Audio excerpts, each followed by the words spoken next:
What is going on, everyone? Welcome into another edition of the 415ers podcast. As always, on the Odyssey Sports Podcast Network, coming at you twice a week with 95.7 The Game. That's Marc Grandi. My name is Evan Giddings. Download the Odyssey app, rate, subscribe to us there. We got some quarterback talk, Mark, because we have a big name in the NFL business across media talking about Trey Lance, talking about Brock Purdy, and quarterback 2, Sam Darnold. But before we dig into all that, what's up, man? How you doing? I'm doing well. Looking forward to this episode. We haven't really had a purely quarterback episode in quite a while after that's been a lot of the offseason. So we're back in the saddle, getting ready to go once again because you're right. Adam Schefter had to go on the Pat McAfee show and talk about 49ers quarterbacks, and he's given us all the content we need for this episode. So I'm looking forward to it. But overall, I'm doing well. How are you today? I'm good, man. Yeah, can't complain. A couple of late nights this week with some broadcasts, but nothing to complain about. Lots of sports talk in the Bay Area. Of course, the 49ers are always at the center of attention, even in the off season. But of course, tonight, as we're recording this on Thursday morning, the NBA draft is later on tonight. The San Francisco Giants have won 10 games in a row. We just feel completely fortunate that around the Bay Area, Mark, there's always something going on and there's never a lack of content. And like you mentioned, it's because of what Adam Schefter of ESPN said yesterday on the Pat McAfee show, which was, among many things, quote, there was no trade market for Trey Lance and the 49ers didn't have any trade talks with teams. And then he went on to later say that Brock Purdy, if he's healthy, is the number one. And my guess going into camp is that Sam Darnold has the edge to be number 2. So before we dive into the last part, before we break it all down, the first part of the statement, Mark, about Trey Lance, apparently with all the speculation and rumors, there wasn't, in fact, much going on this offseason with Lance. Apparently, at least according to Adam Schefter. And you remember what John Lynch said, I think it was in early April, when he was asked about potential trades of Trey Lance, and he said, look, it's not like we're going out calling people saying, hey, what will you give us for this guy? But I would be shocked if there weren't some calls coming from other teams to the 49ers about Trey Lance, because it's clear as day that the 49ers, at the very least, aren't convinced that Trey Lance is as good as they were hoping. So naturally, what do other teams do? They try to take advantage. I mean, one team's trash to be another team's treasure. I know that's a saying that maybe is not always accurate. In this case, it could be one man's Trey is another man's treasure. Exactly, 100%. So I would be absolutely shocked if there wasn't calls and there wasn't some interest from other teams. I think maybe what Adam Schefter is reporting here a little bit, Evan, it may be similar to what happened with Jimmy Garoppolo last year when he was still under contract with the 49ers. And the assumption was, all right, we're going to trade him. We have Trey Lance. We've fallen in love with this Brock Purdy guy as well, who kind of came out of nowhere. We're perfectly fine trading Jimmy Garoppolo. Let's help us replenish some draft picks and let's get going. But what happened? Of course, he didn't get traded. He ended up playing a lot for the 49ers last year. But what was the reason? It seemed like the 49ers had a higher opinion of Jimmy Garoppolo than everybody else. And eventually, you get to a point, if you're the 49ers, where either you have to come off of your high asking price or you just bite the bullet and keep him around for another year. Now, it ended up helping the 49ers in this instance that they kept him around because of the injuries to the quarterback room. But I think this is just another example of the 49ers potentially overvaluing who they have at quarterback, or at least valuing them more than the rest of the league does. And if you are the rest of the league, say you are interested in Trey Lance and you want to try to acquire him, obviously you'd like to have him now and get him into your offseason program and have him ready for training camp and all of that. But he's a young guy. He's not in danger of, leaving the NFL anytime soon. If you just wait it out, Niners asking price perhaps comes down, something happens in the regular season, Niners have zero reason to keep him around, and you can get him for less. So I think what Adam Schefter is talking about here, Evan, might more be telling us that the 49ers just simply hung up the phone whenever a team was like, all right, we'll give you a 4th-round pick for him. And the Niners are like, no, we need at least a 2nd-round pick or whatever the situation is. I think that might be more what we're thinking about here, as opposed to there being absolutely no interest in Trey Lance. Because if there wasn't any interest in Trey Lance, and hey, if you're watching on YouTube, yeah, we got a special guest on the 415ers right now. This What's is up, Bonte Bonte? Hill. During a commercial break, in fact, has to pop in with the show. What's up, B? What's up, man? I got to pop the chain out. And yeah, no trade market for Trey Lance. Makes sense. All these people trade for 2 threes, trade for 2 twos. How the hell you going to get value for a dude who didn't even play? No stuff, Adam Schefter. Of course there was no trade market for Trey Lance. Wow. You heard it there. Probably said best, I would say, than I've heard anywhere. Yeah. Randy Mancan. What's up, baby? What's up, Bonte? Wow, it's Bonte great. Hill, the Morning Rose. No, literally, he is in the middle of a show right now on a commercial break and found some time to pop in during the 6 minutes that they give in between the quarter hours. So that was much great. Appreciation, much love to Bonte Hill. But he's 100% right. The 49ers are asking for too much for Trey Lance. Other teams, when they hear that asking price or when they give their, the price they're willing to meet, both sides are just like, all right, well, screw this. Well, we're going to hang up the phones and move on. Maybe we'll check back in another couple of months. But I think that's what this is about, more so than there actually being no interest in Trey Lance.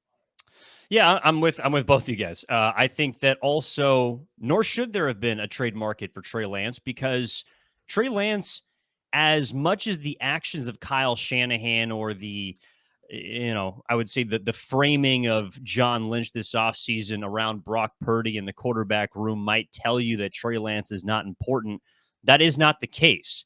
And it is because of the question marks in the quarterback room. And it is the question marks of all 3 of the guys in relation to their health. And if you're Trey Lance, or I should say if you're Kyle Shanahan looking at Trey Lance, you should want him on this roster, and he should be valuable to you to the point where not only you're not looking to trade him, but it's going to take something of great value to get him back to even be in the conversation. And that's not something I think a lot of teams were looking to get into or be open to. And so there's no trade market for Trey Lance because there shouldn't be one. He's valuable to the 49ers, probably more so at this point in his career, still being on his rookie deal, still being moldable, still having potential, still having a potential future in San Francisco. He's more valuable to the 49ers than any other team right now because he's the perfect contingency plan if something goes wrong with Brock Purdy. Now, Adam Schefter also went on to say that there might be another guy in line for the number 2 job, not named Trey Lance, and we're going to get into that. But when I hear the comments about no trade market being available for Trey Lance, I see the 49ers doing the right thing, which is protecting themselves with both their future for, down the line, a future piece, a future quarterback, but also a potentially present quarterback if Brock Purdy can't go. I also think the point of the season in which we're in, there's no rush for the 49ers to decide the future of Trey Lance. I know we were talking a lot during the offseason. If he was going to get traded this offseason, Evan, it would likely be before the draft because you're going to get draft picks back. You're not going to get any veteran, proven guy in the NFL that's going to help you win right now. That's off the table. That's not happening for Trey Lance. At least in my opinion, it seems very unlikely. So if you're the 49ers, you're looking to acquire draft picks for Trey Lance.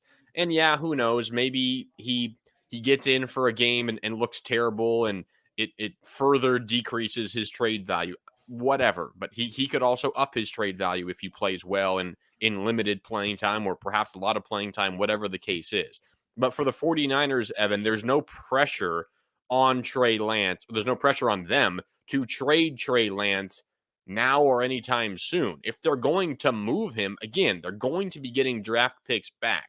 So if you're looking forward to the 2024 NFL draft, which is likely what you'd get back for a Trey Lance trade now, I mean, you could still do that in March of next year. There's really no rush, in my opinion, now that the draft has passed this offseason for the 49ers to do anything long-term about Trey Lance. They can wait. They can see how this year plays out. And again, maybe they would get a 5th-round pick instead of a 4th now if he doesn't play well, doesn't show out well, whatever the situation is. But it's not really costing them all that much to just let this play out for one more season. Well, I think the one advantage of trading Trey Lance, which I am not a proponent of, would be that the team that he would go to would then get to make the choice essentially of picking up his 5th-year option or even choosing to extend him. Now, you can say that that is, of course, an option for you at the end of this season.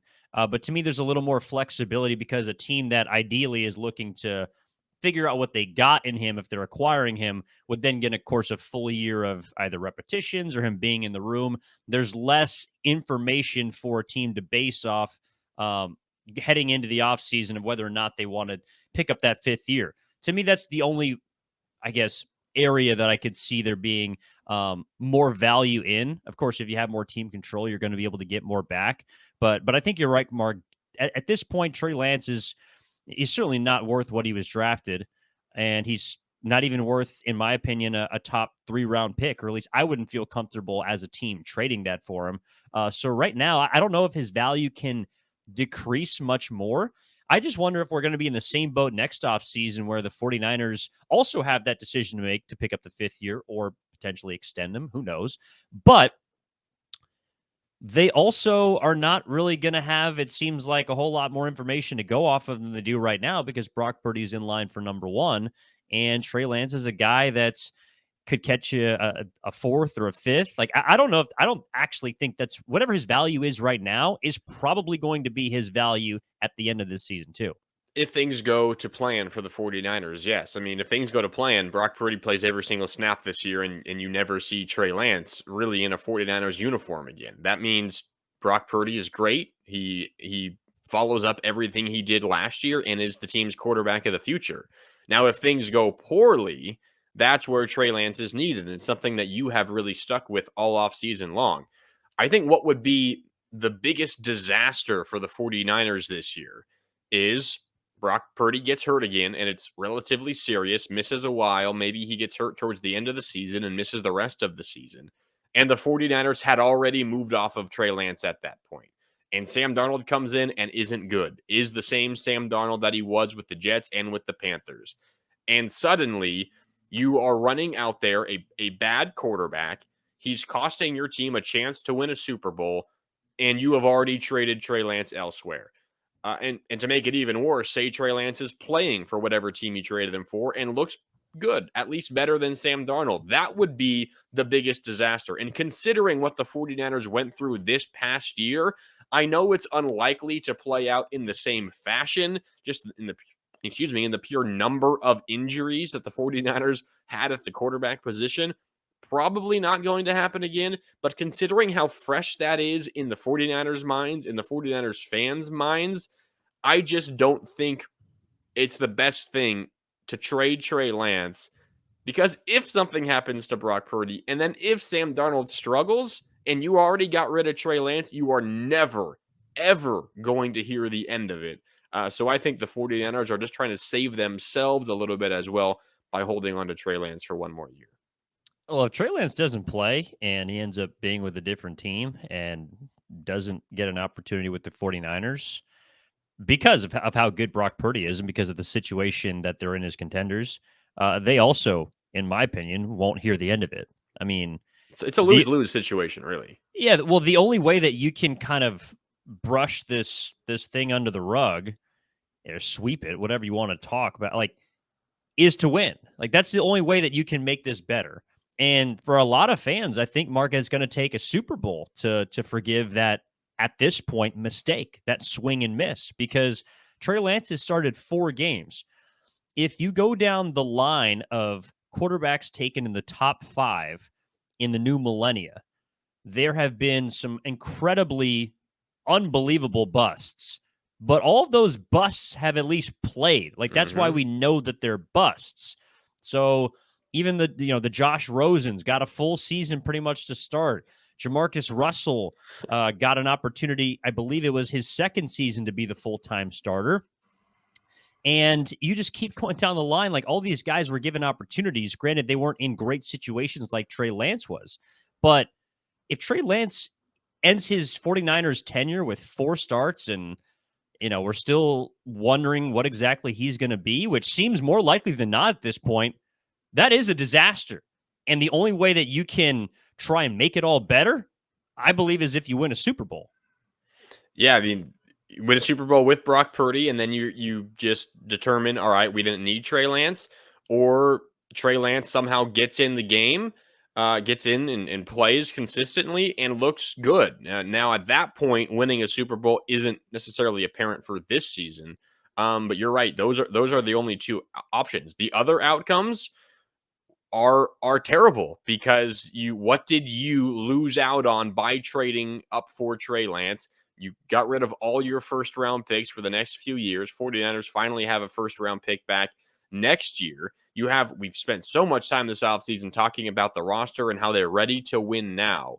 If that is a move that costs you really a good chance to win a Super Bowl last year, this year, next year, whatever the case is, it's going to go down as one of the worst moves in franchise history. And again, the only way that they can overcome that is by overcoming it and winning a championship, or by us actually learning that Trey Lance is a good quarterback, and he does it for the 49ers. Those are the only two options.